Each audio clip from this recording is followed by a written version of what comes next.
main source of energy for this planet is the sun. And your body is just a piece of the planet. So the sun's influence upon everything that is in the world is big, very big.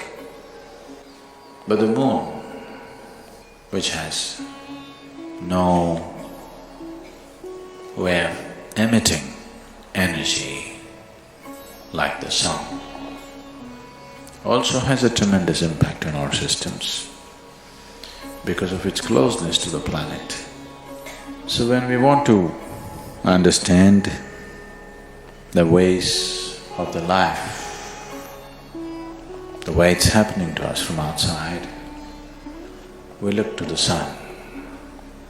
When we want to understand the way life is happening from within, we look to the moon.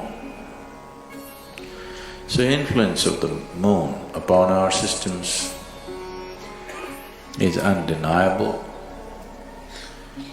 The very fundamentals of our birth is connected to the cycles of the moon.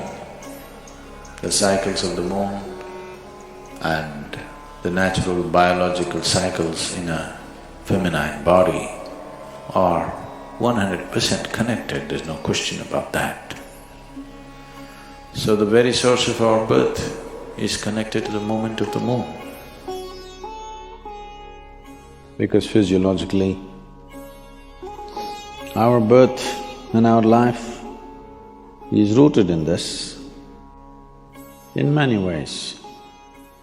I would say generally, not always, generally, women are far more existential because their body speaks the language of the moon. This keeping of time, we should not misunderstand keeping of time with clocks and watches. They don't know a thing, they're just going mechanically. But the human body knows time in a different way, which is not a mechanical process. Well, though the planetary or the movements of the earth and the moon itself is a mechanical process in some way, the consequence or the impact that it has on our life is not mechanical. It's very alive. Its impact is very experientially powerful in the development of the human energy, in the development of the energy system of a human being. If this energy system witnesses 1008 full moons, which approximately happens in 84 years of time, you would have completed 7 solar cycles and 1008 lunar cycles. That means your energy system matures to a point where even if you do not know any spiritual process, it matures to a point where it can easily flower. It can happen very easily after death. If your grandfather died after 84, you can be quite sure that he is not coming back. He may not attain to mukti, but he is not coming back, he is into various stages. If he had sadhana, if he had some awareness, if he left with some awareness, even a little bit of awareness, for sure he is not coming back. If you just manage to live to complete 7 solar cycles and 1008 lunar cycles, then you can break a certain bond with the earth. Your bond with the planet is broken largely, and very easily, with very little assistance, even if you know nothing, about anything. With very little assistance, you can go beyond the cycles of birth and death.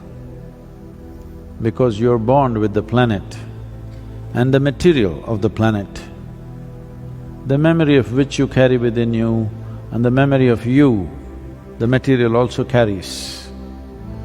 You will break that bond. Once this bond is broken, then the work that needs to be done is very simple. If you've ever had an old person in your home of that age, one thing you would notice is whatever their characteristics were, whatever their significant characteristics of their behavior and normal personality characteristics were, you will see somewhere between 83 to 85, these characteristics will change dramatically. Suppose somebody was very grumpy, you will see after 84, 85 years of age, suddenly he's a very joyful and nice person, or whatever. Some changes, significant changes in their character will happen because the karmic bondage that is holding the person to a certain pattern of behavior will loosen up. This is the reason why we say if a person dies after 84 years of age, after having witnessed, maybe the fool never had the joy of looking at a full moon, but his body has witnessed. Maybe his eyes have not, but his physical form has witnessed 1008 moons, means his karmic structure will become loose. Once it's become loose, he cannot find another body immediately. No womb will accept him. That means he'll hang around and we can very easily settle him, just like that. He need not go through another process.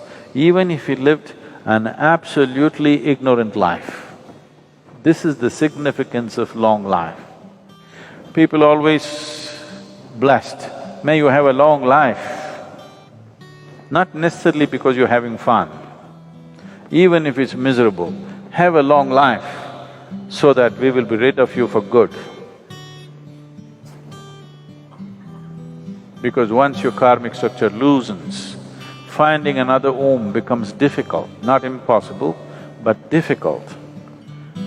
So that is a time there will be somebody who'll be blasting out these things somewhere, wherever. Even if they don't know any spiritual dimension in their life. So, if you are no good for anything, at least live long enough. Don't do it around me. If you're miserable, do your misery somewhere and come at 84. We would like to live with joyous people.